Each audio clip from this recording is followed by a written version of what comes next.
Our house is positioned on top of a gorgeous mountaintop. Our home is 300 square feet.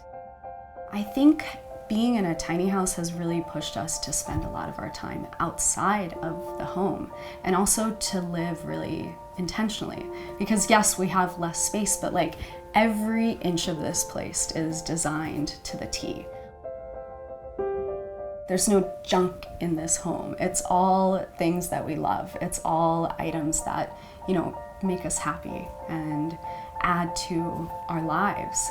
So it's a really beautiful experience, just like living here. It's super motivating to be around the things that you love, the people you love, to be in a beautiful space. You can go from place to place, you can feel complete, everything feels in its place, everything feels inspirational. It's a really nice place to start your day, to end your day. I spend a lot of time in the home, and it's really interesting and inspiring to be in a place that's beautiful through and through, and that's a unique experience that I think we never ever could have had in like a regular house. It would have just been a traditional home, kind of boring. It doesn't like fuel you, and this house fuels you.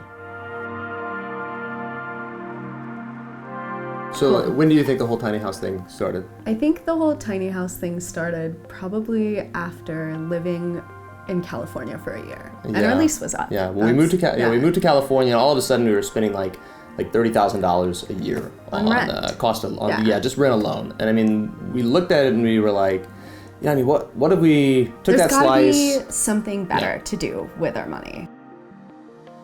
What if we had no lease? Like, what if we just lived, kind of camped around, lived in a bunch of different places? Airbnbs and stuff like that. Around the same time, we also wanted to kind of grow our family. So I got pregnant. Yeah, and once we had that coming our way, we knew we wanted something a little more permanent. And something that was ours. Yeah, but we didn't want to just buy something like regular an apartment because we thought, well, we don't really know, like what are we going to do with this long term? And we didn't see how we could grow just a regular apartment. We were drawn towards a tiny house, I think, because we thought this is how we can have something like much bigger and more interesting. And more beautiful. Yeah, and something that we could use, a home we could live in, but also one that we could rent while we traveled. Yeah, it was sort of something that was full of opportunity.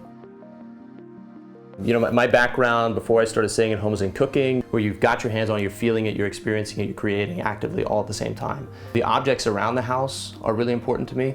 And when we take our house and we condense it down to 300 square feet, it gives you so much more opportunity actually to make conscious decisions about what items you put into the house.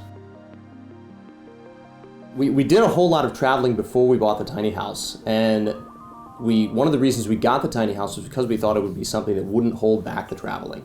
And we've definitely been able, by renting it and by just spending a whole lot less for our place, been able to keep on traveling. Well, it's a home that other people want to experience as well. So we get to rent it out, and in a way, we get to travel for free. I still remember the moment that Spencer found New Frontier, and it was like, he just came up to me and he was like, this is our builder, this is our house. I started emailing him constantly until we finally got through it and were able to set it up. And then, it was like, from there, things moved very quickly. Yeah. And David, he's kind of like family to us now. Every other tiny house, they've always been designed to just shrink a traditional home. The Escher house takes tiny houses and it makes them something uniquely valuable. They're not just small houses. It's a totally different space. You have to look at them totally differently. And that's what the Escher model does. I don't think other houses do.